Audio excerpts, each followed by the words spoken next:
was a morning I sat at the edge of my bed and thought, I can't do this anymore. Not today, not again. That wasn't a dramatic moment, it was just honest. And I think more fathers than we admit have felt that. At this point, we were maybe 2 weeks into the detox. No phones, no games, no devices. He was sneaking, lying, testing. I had already taken the devices, set up the structure, written out the tracker, rearranged my day. I was doing everything right, but it didn't matter. It's like it all didn't matter.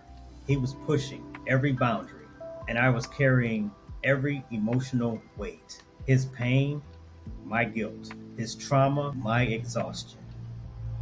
And that morning, I just stared at the floor and thought, maybe I'm not enough. What broke me wasn't even dramatic. It was the smallest thing. He didn't do his morning reset chore again.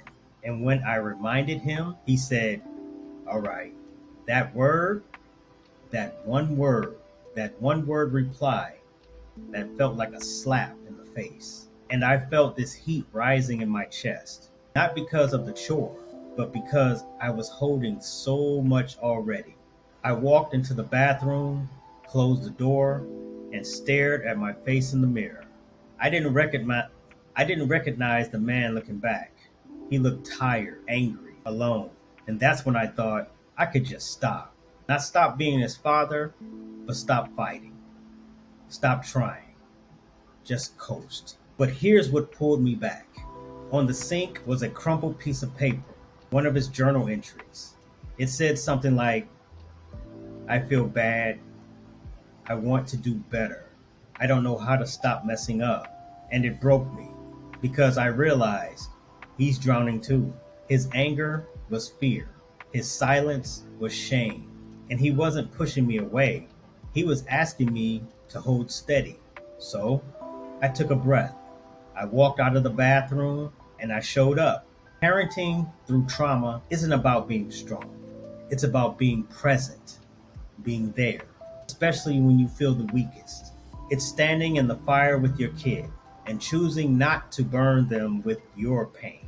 If you ever had a morning like that, where quitting felt easier than trying, just know this: showing up counts, even shakily, even silently. You don't have to be perfect, you just have to stay. We're not just raising kids, we're repairing legacies, one hard morning at a time. I'm Rashid Umar. Keep building the case.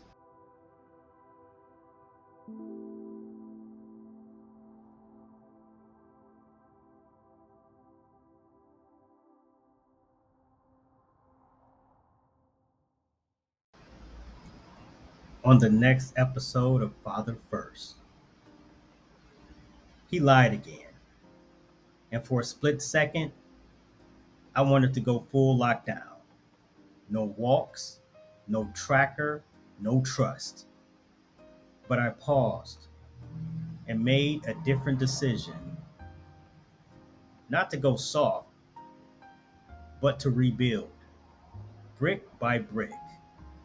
Next week, how I built trust after the phone incident. Because sometimes the real discipline isn't in repair,